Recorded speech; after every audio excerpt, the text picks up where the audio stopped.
Jokowi baca statement di handphone, lihat ILC, dia garuk-garuk kepala lagi tuh. Aduh, kok masih begitu ya? Tanpa sadar, dia bikin infeksi lagi pada kulitnya. Ketagihan 10 tahun kekuasaan tiba-tiba berbalik, dia dituding ijazahnya palsu, stresnya minta ampun itu. Anda bayangkan, dari kenikmatan kekuasaan tiba-tiba terpuruk jadi pesakitan secara politik. Saya bisa bayangkan itu, kesakitan batin itu. Dalam psikologi namanya pain of desire, sakit karena banyak ambisi. Jadi kalau Anda punya banyak ambisi dan Anda tidak punya fasilitas untuk menjadikan ambisi itu rasional, Anda pasti kena pain of desire. Jadi Presiden Jokowi ada di dalam masalah psikologis, tapi dia masih berpikir bahwa ketika dia kehilangan power, dia masih bisa titipkan power itu pada anaknya, namanya Gibran. Karena itu dengan segala macam kecanggihan politik dalam kurung manipulasi, loloslah Gibran jadi wakil presiden. Beliau, saya terangkan aja cara berpikir Jokowi ya, dia berupaya untuk mengendalikan keadaan. Karena makin lama Gibran tidak mampu untuk tiba pada keinginan awal, punya kapasitas untuk memimpin negara. Diledek oleh netizen. Jadi sebagai orang yang post power syndrome dan ingin meneruskan powernya, beliau makin lama makin gelisah. Apa yang terjadi? Sewa buzzer untuk promote Gibran. Itu tepuk tangan untuk ulang tahun Refli atau untuk provokasi saya nanti. Oke, teman-teman, Pak Gatot mengunci urayanya dengan satu dorongan, bangkit atau pulang.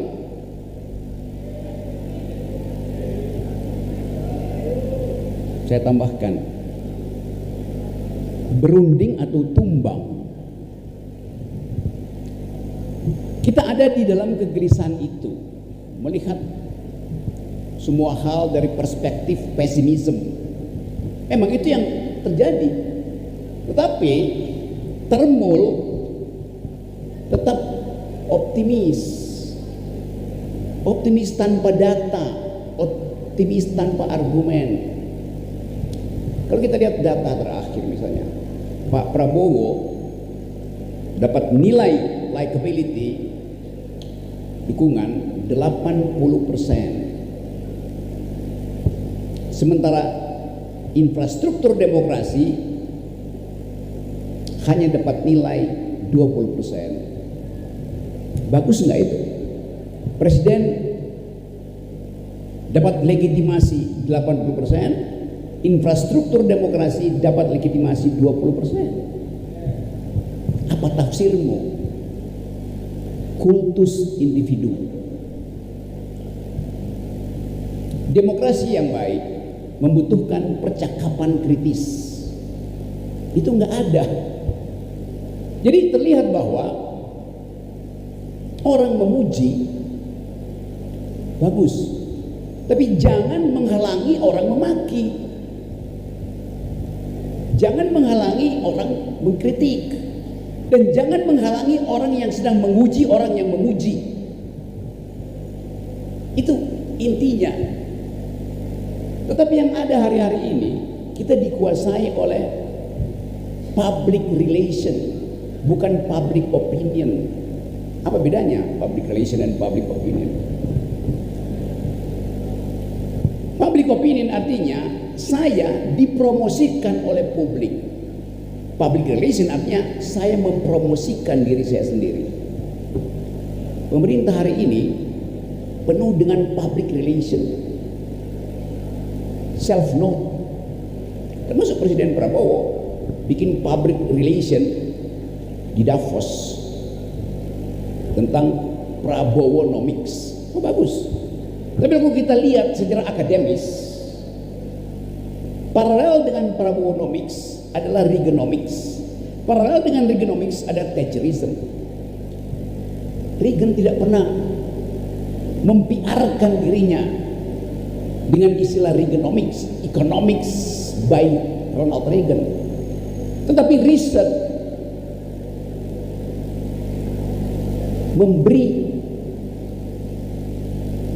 dukungan pada aktivitas ekonomi Reagan pada waktu itu yang sifatnya neoliberal, sehingga Reaganomics dimasukkan di dalam konteks ekonomi neoliberal. Maka dia bunyi Reaganomics ada metode. Thatcherism juga begitu. Thatcherism ketika Margaret Thatcher memimpin Inggris, dengan tegas Margaret Thatcher bilang, saya anti buruh, saya nggak suka demonstrasi buruh. Jadi semua peristilahan dihasilkan oleh diskurs academics. Sekarang kita tanya, apakah Prabowonomics dihasilkan oleh diskurs academics? Bukan Prabowo yang salah, tapi PR terhadap Prabowo itu yang salah. Siapa yang bikin istilah itu? Sehingga Presiden Prabowo harus ngomong di Davos tentang Prabowonomics. Bagus-bagus. Yang bagus di Davos minggu lalu dibatalkan hari ini oleh IHSG yang drop sampai mendekati 8.000 indeksnya. Prabowonomics diucapkan dengan fasih di forum internasional, tapi justru pemain financial market dunia menghukum Indonesia hari ini, sehingga pasar uang kita itu ditutup perdagangannya. Karena ada data yang dibaca oleh sistem internasional bahwa semua yang berdagang di pasar saham itu datanya palsu. Maka kita dihukum sampai bulan Mei. Kalau data nggak bagus, hancur kita. Jadi kita lihat bagaimana paradoks itu di dunia internasional dipromosikan, tapi juga sistem internasional yang menghukum kita. Coba kita lihat lebih mendalam keadaan ekonomi yang dihasilkan selama 1 tahun Presiden Prabowo, membuat mak-mak cemas melihat dompetnya makin lama makin tipis, membuat teman-teman mahasiswa setiap hari mencicil motor yang dia gadaikan. Kita tahu kondisi itu. Berapa banyak mahasiswa yang pindah kos karena 500.000 udah berat kos di Bandung, cari yang 300.000. Jadi terlihat bahwa secara real kita mengalami pembusukan di dalam ekonomi kita. Data itu ada hari ini. Harga dolar bisa sampai 18.000, harga emas sekarang 3 juta. Jadi potensi kita mengalami crack, bukan lagi crash. Kalau crash dia ya kegesek loh, ini crack, retak, ada di depan mata.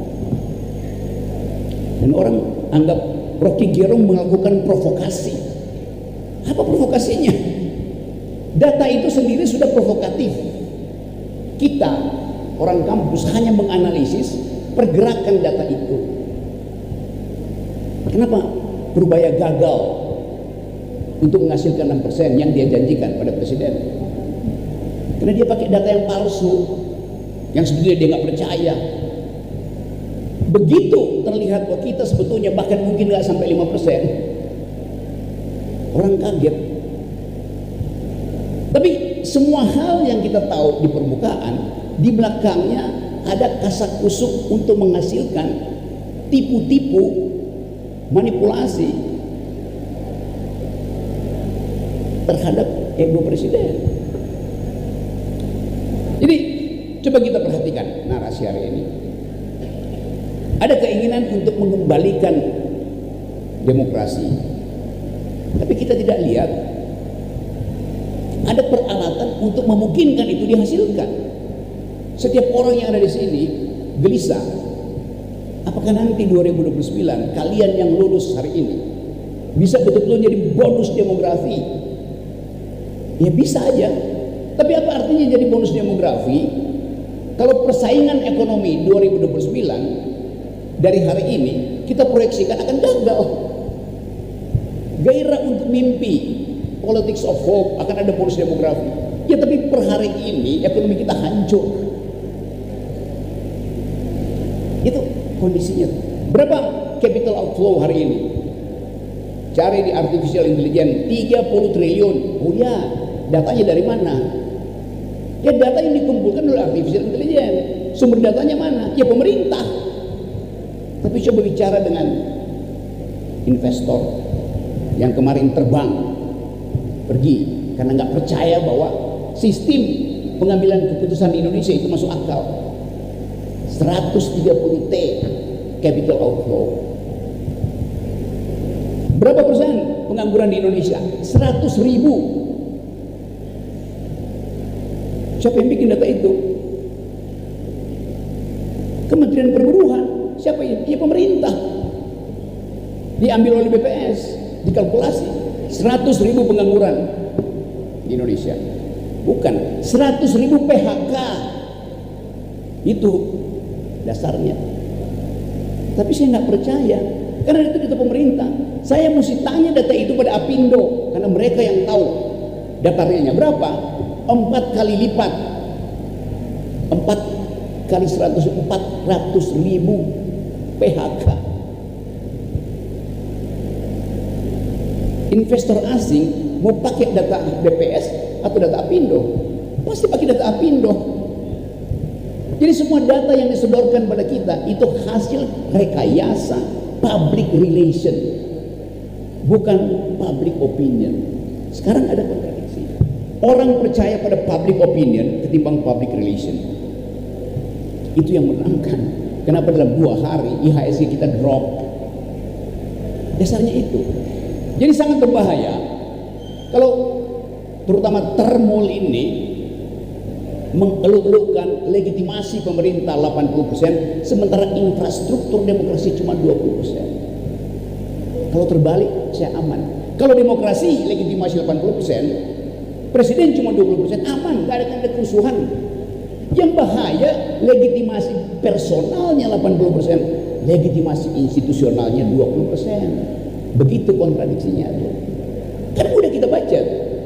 Jadi kalau 18 Agustus tahun lalu saya bicara di forum kami akan ada kerusuhan radical break dalam 2 minggu, memang terjadi. Kita ngomong tanggal berapa itu Pak? Tanggal 17 Agustus. Saya bilang 2 minggu lagi akan ada kerusuhan. Dan betul 30 Agustus terjadi. Apakah saya ngujum? Enggak. Pakai otak aja. Lihat gejala, ambil kesimpulan. Itu namanya sangga buana. Sanggup enggak kamu membuat analisis sangga buana? Dasarnya adalah sangga buana, bikin analisis. Jadi basis akademis selalu adalah analisis. Tadi bikin pantun.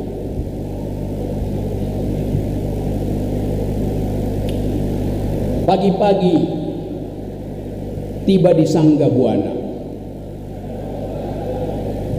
untuk memberi kuliah tentang masa depan. Kendati negeri lagi banyak bencana, tetap ada yang harus diturunkan.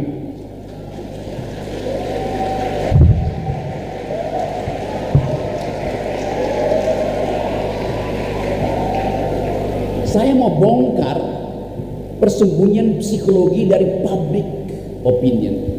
Refli bicara terang-terangan akhirnya mau Gibran apa enggak, Pak Gatot bicara hal yang sama. Jadi kita perlu kanal untuk mencurahkan kegelisahan kita. Sekarang kita uji.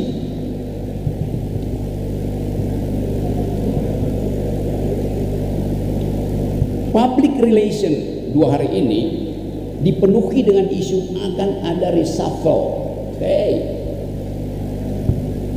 Peristiwa pertama, public relation hari ini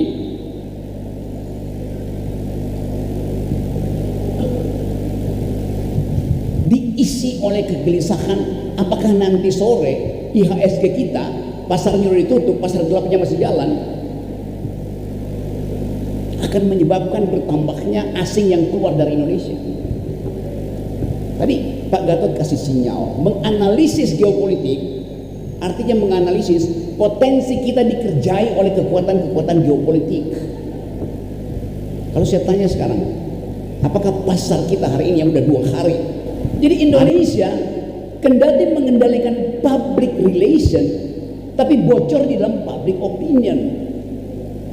Pemerintah ngomong dengan legitimasi, Sangga Buana bikin counter failing analysis. Yang kita bicarakan sekarang ini dipantau oleh the deep state. Ya mungkin dalam 2 hari ini agen CIA yang masuk Jakarta itu nambah 20 orang, yang datang ke Bandung nambah 3 orang, karena mereka pantau acara ini. Agen Rusia udah pasti masuk ke Bandung, agen Cina. Jadi kita tahu bahwa kita dipantau setiap hari karena sistem internasional yang terbuka. Dengan mudah misalnya habis Pak Gatot ngomong, referee ngomong, pemain pasar yang lagi minum kopi di Starbucks di Singapura, di Orchard Road, calling-callingan dengan temannya dia yang lagi nongkrong main roulette di Paris, yang Paris call yang lagi baca koran di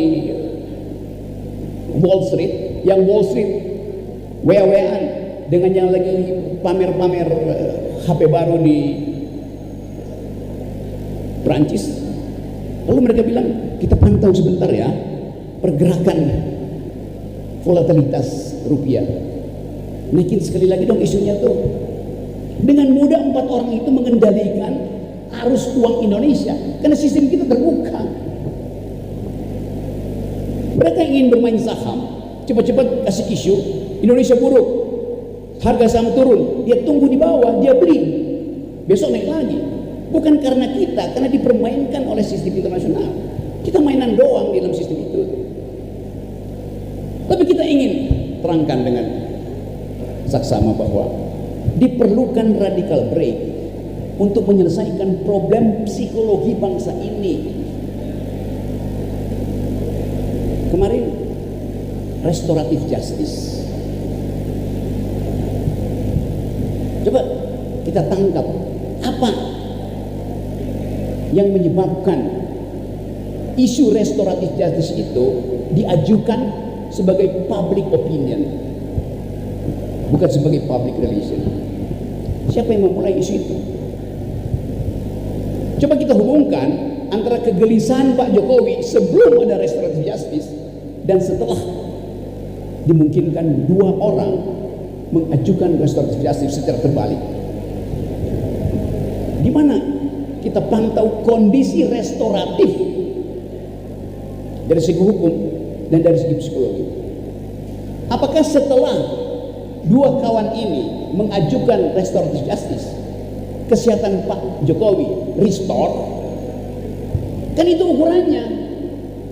Jokowi membutuhkan restoratif justice untuk restore penyakitnya, kesehatan rohan. Makin gejala epidermis Jokowi itu makin meningkat. Kenapa? Yang dapat kegairahan restoratif cuma 2 individu, yang lain menolak restoratif justice. Akibatnya apa? Kegelisahan Pak Jokowi timbul lagi, garuk-garuk lagi dia. Sialan nggak jadi, isunya masih makin jadi.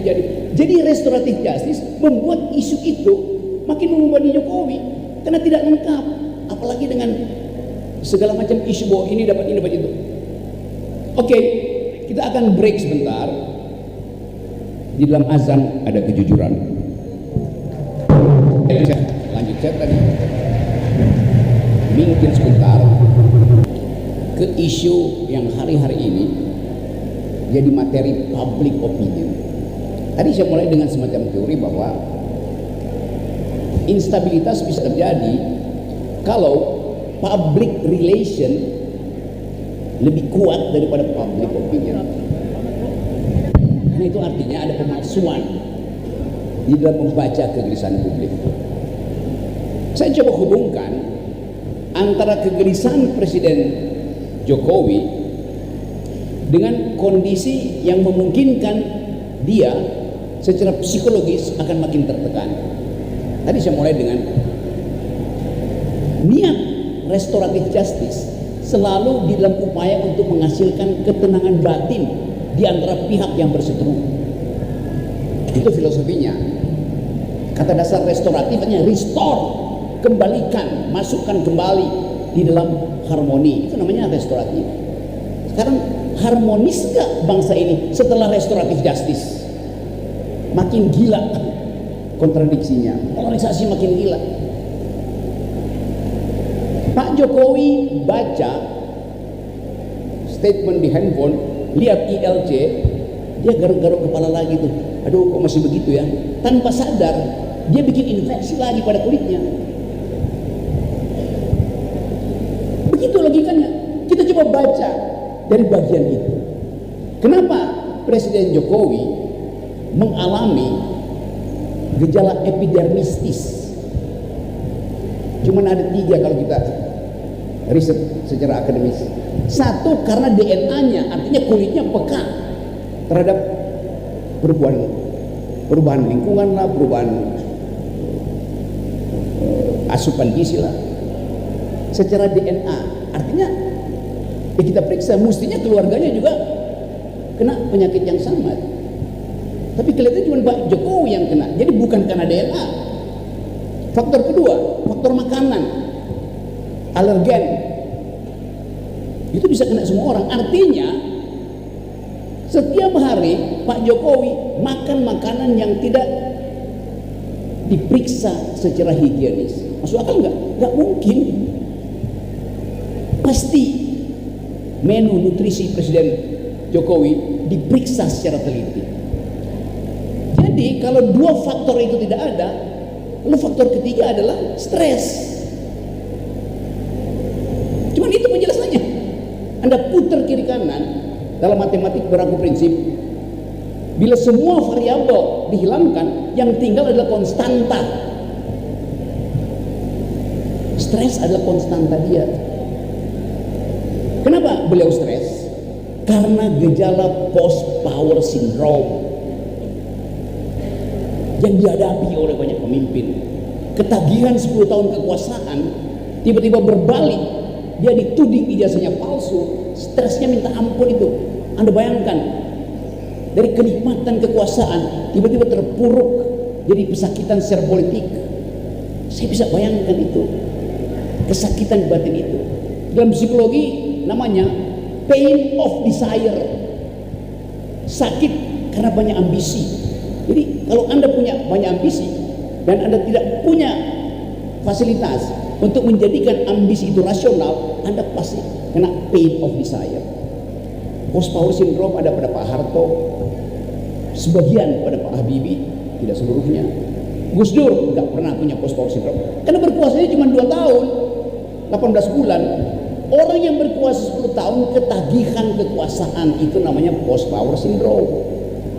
Bagaimana memulihkan post power syndrome? Gampang, bring power back into his mentality, kembalikan powernya pada dia. Tapi nggak mungkin karena sistem demokrasi 3 periode nggak mungkin lagi tuh. Jadi Presiden Jokowi ada di dalam masalah psikologis, tapi dia masih berpikir bahwa ketika dia kehilangan power, dia masih bisa titipkan power itu pada anaknya, namanya Gibran. Karena itu dengan segala macam kecanggihan politik dalam kurung manipulasi, loloslah Gibran jadi wakil presiden. Tapi dengan harapan bahwa kekuasaan wakil presiden terbatas, harusnya Gibran tiba di 2009 menggantikan Prabowo. Bisa nggak kita baca itu sebagai the logic of power of the retired president? Pasti begitu cara berpikirnya. Sekarang beliau, saya terangkan aja cara berpikir Jokowi ya. Dia berupaya untuk mengendalikan keadaan. Karena makin lama Gibran tidak mampu untuk tiba pada keinginan awal, punya kapasitas untuk memimpin negara. Diledek oleh netizen. Jadi sebagai orang yang post power syndrome dan ingin meneruskan powernya, beliau makin lama makin gelisah. Apa Apa yang terjadi? Sewa buzzer untuk promote Gibran, sewa buzzer untuk promote PSI. Tindakan yang benar dari Presiden. Kesalahan dia adalah menyewa buzzer-buzzer yang ketagihan amplop. Itu kesalahan Jokowi pertama. Buzzer nggak mau Jokowi sehat. Sebab kalau Jokowi sehat, buzzer kehilangan kerjaan. Saya mau buka logika itu. Memang mereka nggak ngaku, tapi bayangkan kalau terjadi tacit agreement, perjanjian diam-diam antara Roy Surya, Tifa, siapa lagi itu, Rismond, mengikuti dalil restoratif justice, selesai perkara. Selesai perkara artinya buzzer dompetnya kering lagi. Jadi kita mesti baca bagian itu sebagai kebusukan dari termo-termo ini, membiarkan presiden itu dikendalikan oleh hasrat untuk berkuasa. Padahal mereka tahu hasratnya Jokowi tidak mungkin dilanjutkan oleh Gibran. Gak bisa dari segi apapun, apalagi kalau dual argumen nanti 29. Jadi kemunafikan itu mesti kita bongkar sebetulnya. Bukan saya ingin menyelamatkan Presiden Jokowi, tapi saya mau terangkan cara kita membaca problem hari ini. Jadi peristiwa yang menggemparkan itu, restoratif justice, justru membuat Presiden tidak gembira. Yang gembira termul, udah ada restoratif justice. Loh, dia nggak ngerti restoratif justice artinya membuat batin Presiden restore. Sekarang nggak mungkin dia restore karena kasusnya dibuka lagi. Si ini dapat sekian, si ini pengen rumah, si ini dapat. Akibatnya Jokowi setiap kali lihat videos buka TV, loh kok nggak ada yang restore, sementara yang mesti store terus pada termul. Jadi kita lihat dari perspektif itu soal ini. Apa yang bisa dilakukan sebetulnya? Gampang. Penyebab kegelisahan Presiden penyebab kegelisahan Presiden Jokowi adalah masa depan anaknya yang akan melindungi masa lalu dia. Itu soalnya.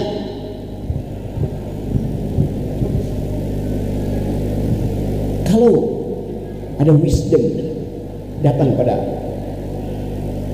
Presiden Jokowi, dia paham bahwa penyebab gejala alergi epidermis yang sifatnya dihasilkan oleh kegagalan kestabilan psikologi disebabkan oleh setiap hari dia masih lihat sosial media, dibuang aja sosial medianya, selesai. Kalau Presiden Jokowi seminggu aja nggak lihat sosial media, sembuh dia. Tapi seorang yang ketagihan kekuasaan akan memantau perjalanan kekuasaan. Itu soalnya, paradoksnya di situ. Kalau Presiden Jokowi mengerti bahwa sumber kegelisahan dia adalah masa depan Gibran, maka dia harus bilang aja, saya batalkan semua ambisi saya untuk menghasilkan Gibran sebagai penerus dari sindrom kekuasaan saya. Apa bentuknya? Ya panggil aja Gibran pulang ke Solo tuh. Kamu anak saya, tidak lagi saya tugaskan karena saya membadimu dengan akibat saya mengalami depresi psikologis. Gampang solusinya. Atau Gibran mendengarkan forum ini dan Gibran paham bahwa penyebab sakit bapaknya itu adalah dia. Lalu dia bilang, teman-teman Sangga Buana, kasih saya kesempatan untuk bicara. Dari Sangga Buana, saya Gibran, Wakil Presiden, mengatakan demi kesehatan ayah saya dan kesehatan restoratif justice, saya mengundurkan diri sebagai Wakil Presiden. Selesai problem. Mesti ada kemampuan kita menyodorkan alternatif. Itu soalnya. Saya terangkan itu dalam upaya untuk memaksimalkan argumen itu. Nurin Gibran gampang. Perlu 25 orang dibikin pansus di DPR, udah diimpeach saja. Tapi begitu dia diimpeach, gejala psikosomatik Jokowi bertambah lagi, kasihan. Jadi saya balik pada tema hari ini. Kita membayangkan masa depan di mana peradaban demokrasi dihasilkan karena percakapan akademis. Nah, kesempatan ini terbuka bagi kita loh. Kita coba lihat tahap berikutnya. Kemana demokrasi ini diarahkan? Kalau kondisi politik masih berbasis pada public relation. Saya ambil tema itu karena banyak tema lain yang udah obsolete, kita buang. Jadi selama public relation tidak menghormati public opinion, maka akan ada penggalian public opinion. Dengan kata lain, pemerintah akan ubah arah public opinion supaya sesuai dengan arah public relation. Ambisinya begitu. Pertanyaannya, bisa enggak semua kita pegang HP, semua kita bisa menghasilkan public opinion sendiri, dibaca oleh sistem internasional? Jadi tidak mungkin pemerintah pergi lagi pada dalil klasik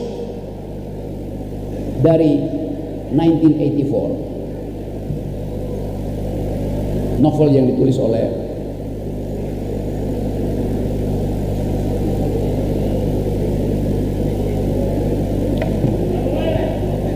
George Orwell, yang kalimat awalnya "The Big Brother is watching you."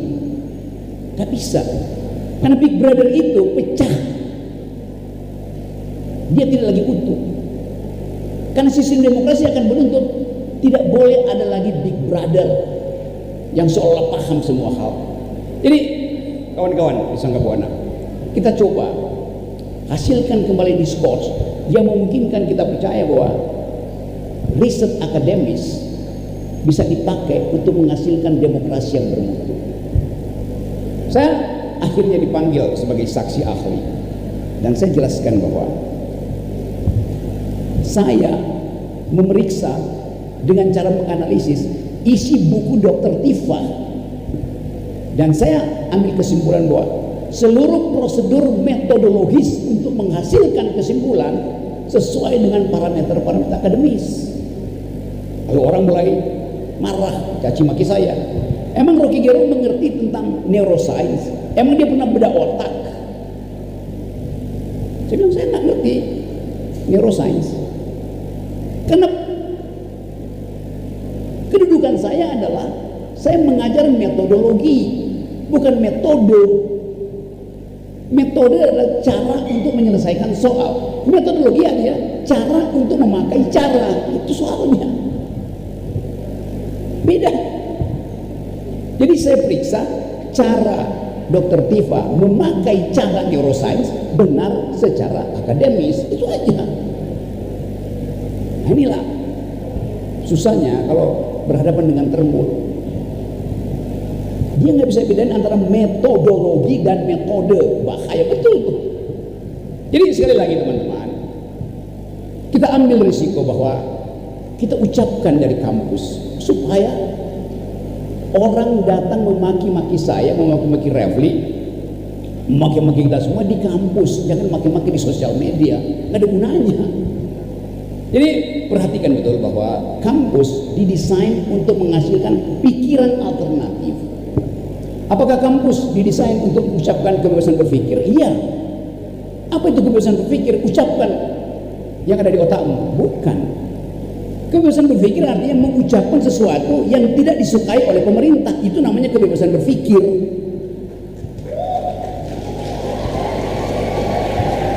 Simpel aja. Hanya bila Anda bebas untuk mengucapkan ketidaksukaan Anda pada pikiran pemerintah, di situ nilai utama dari kebebasan berpikir. Sekarang kita mulai lihat keraguan-raguan.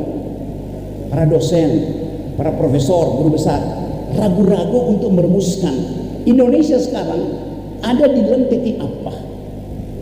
Padahal kampus butuh kepastian itu untuk diuji secara metodologi. Jadi begitu banyak dosen yang menunggu keterangan dari netizen terbalik-balik. Suara netizen sekarang adalah suara asli demokrasi. Jadi kalau akademisi menunggu pikiran netizen, artinya dia tidak punya dalil untuk menuntun negeri ini. Suara netizen bisa membatalkan suara presiden, karena komposisi suara netizen dihasilkan oleh pengetahuan otentik tentang gejala pertama di masyarakat. Jadi tinggal teman-teman pilih, masa depan itu dihasilkan oleh kecemasan atau dihasilkan oleh determinasi. Determinasi akademis artinya mengatakan tidak pada pikiran kekuasaan. Hanya dengan cara itu kita bisa mengembalikan kemuliaan kita berdemokrasi. Saya ingin dikutip sekali lagi bahwa kebebasan berpikir artinya kebebasan untuk mempersoalkan pikiran kekuasaan itu.